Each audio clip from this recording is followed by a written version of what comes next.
Pessoal, tudo tranquilo com vocês? Trago aqui no canal hoje uma análise sobre o edital do Tribunal de Justiça do Espírito Santo.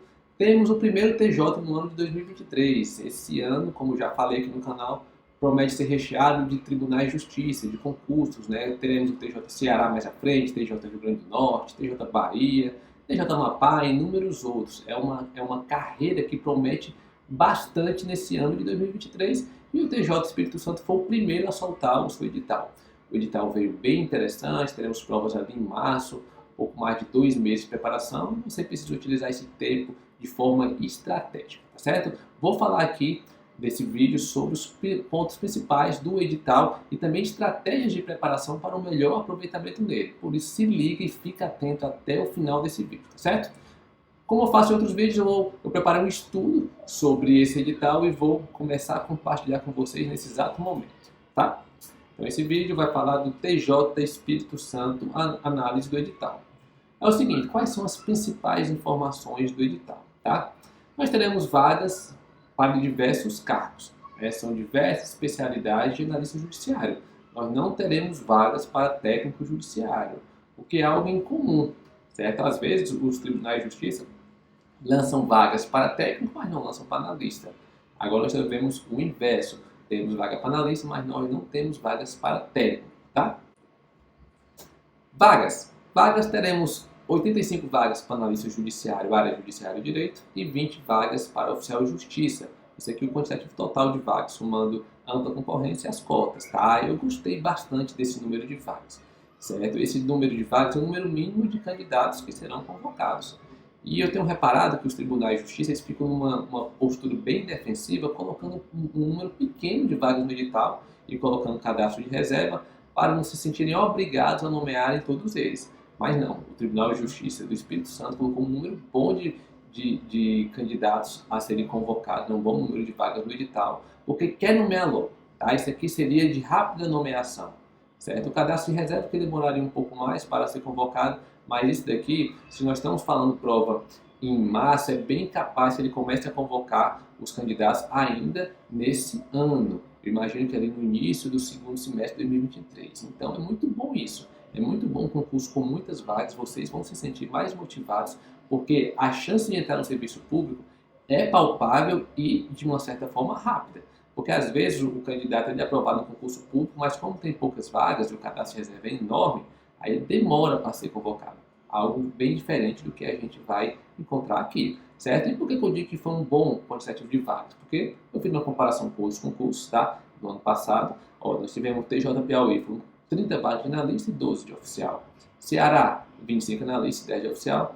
TJDFT é um concurso enorme, só foram 36 analistas e 5 oficial. E o Mato Grosso do Sul só foi cadastro de reserva. Então está muito bom esse quantitativo de vagas no Tribunal de Justiça do Espírito Santo, certo? Período de inscrição.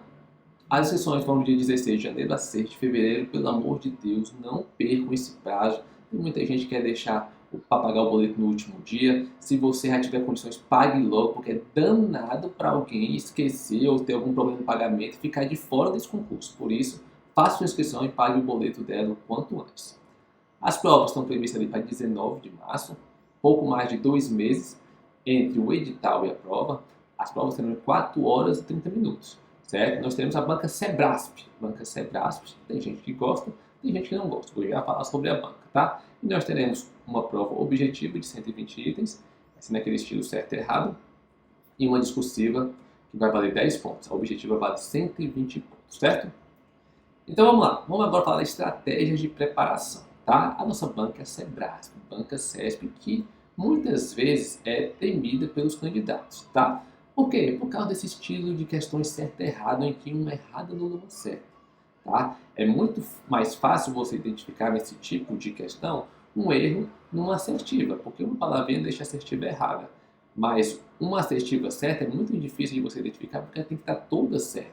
E as bancas às vezes trocam uma palavrinha ali para o candidato escorregar na casca de banana. Tá? E os candidatos também têm um receio dessa banca pelo estilo das questões em que a CESP, muitas vezes, ela mostra uma situação hipotética e vem assertiva. Ela fala um fato, cria uma historinha e você vai ter que interpretar aquela história e para responder a questão, responder principalmente aquelas questões jurídicas, tá? E eu noto que os candidatos têm uma certa dificuldade com esse tipo de questão, mas aqui não tem jeito, tem que treinar bastante. Daqui em diante, se o seu foco for o TJ Espírito Santo, é fazer questões CESP, estilo CESP, CEPRASP, estilo certo e errado diariamente, tá certo? Mas vem uma pergunta que todo mundo vai fazer. No dia da prova, eu devo deixar em branco algumas alternativas ou arriscar tudo, tá? E se você pesquisar, vai ter opinião das mais variadas formas, certo? As opiniões são válidas, mas você precisa adaptar a sua realidade. Então, qual é a minha recomendação? Para você responder essa pergunta, você tem que testar, você tem que fazer um simulado. Você vai fazer um simulado para o TJ Espírito Santo, tá? Eu recomendo 2 simulados até a prova, aí você resolve o simulado. E você resolve o simulado sem arriscar tudo. Você vai assinalar somente as que tem certeza, tá certo? No dia lá da sua prova, no dia 19 de março, você deve fazer a primeira leitura da prova para garantir os pontos que você tem certeza, tá certo? Você precisa, principalmente nessa primeira leitura, identificar as questões erradas. Por que eu digo isso, gente? Porque eu tenho notado que o CESP ele gosta de equilibrar, mais de certa forma, o número de questões certas, o número de itens certos e o número de itens errados. Então, se temos 120 questões, 120 itens na nossa prova, vai ficar ali mais ou menos 59 certas, 61 erradas, 58 certas, 62 erradas, 57 certas, 63 erradas e vice-versa. Vai ficar algo assim. Então, na primeira leitura da prova, você deve procurar identificar todas as assertivas erradas, certo? Aí pronto, você vai fazer essa primeira leitura na prova, aí na segunda leitura na prova, aí você pode, certo, se debruçar, pode levar mais tempo para pensar naquelas questões que você teve dúvida, certo? Aí você faz ali a segunda leitura da prova. Aí o seguinte, gente, quando você fizer a segunda leitura da prova, você vai notar que deixou ainda algumas em branco. Deixou algumas em branco, certo? E você vai anotar essa primeira versão do seu gabarito com aquelas que deixou em branco e você vai anotar e vai deixar no canto separado. Aí, num segundo momento, você vai fazer o seguinte, tá, eu dos 120 itens, depois das minhas 2 primeiras leituras, eu consegui marcar 100 questões.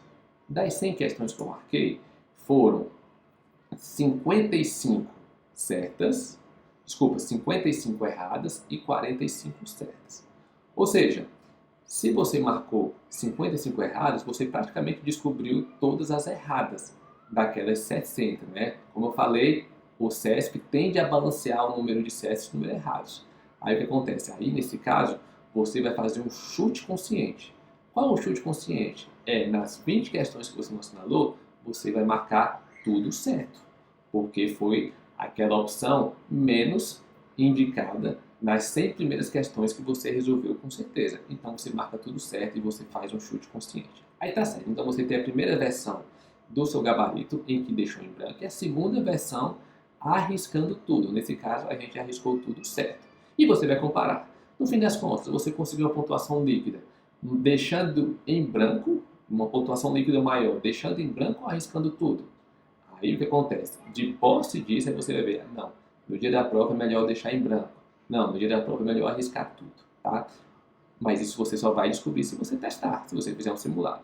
O que eu noto é que quanto mais você avança no conhecimento, melhor fica, mais interessante fica você arriscar tudo, certo? Mas para saber o nível de conhecimento que você está, você precisa fazer um simulado. Tudo bem?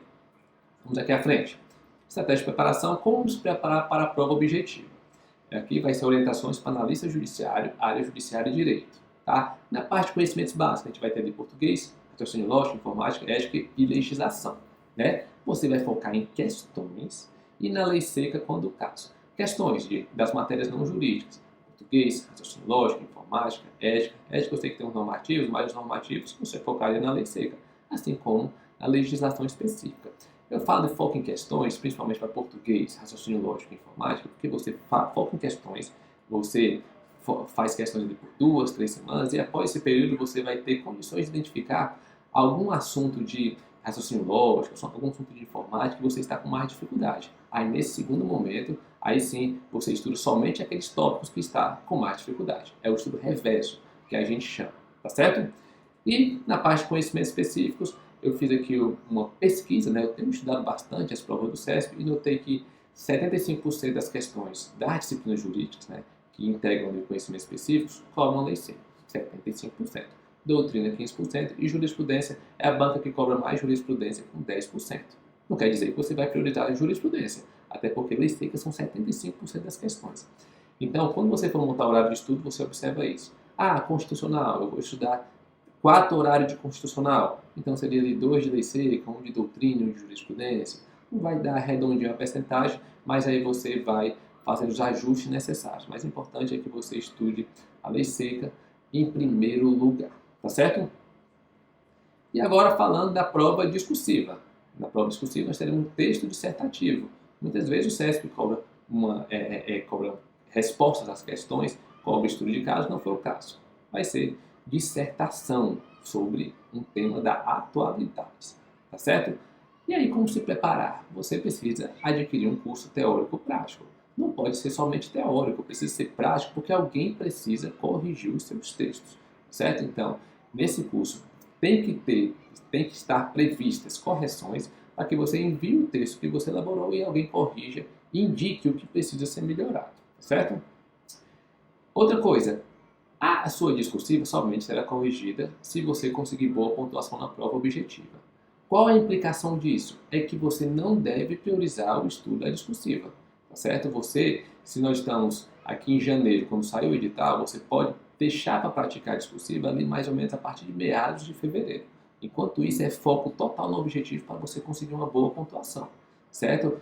Se você reparou nesse vídeo, eu falei que a discursiva só vai ter 10 pontos e a prova objetiva vai ser 120 pontos. A sua pontuação total vai ser a soma dessas duas provas, o que implica que menos de 10% da prova discursiva representará na pontuação final. É um peso muito pequeno, então não dá para priorizar o estudo da prova discursiva. Temos que estudar, mas o foco deve ser a prova objetiva.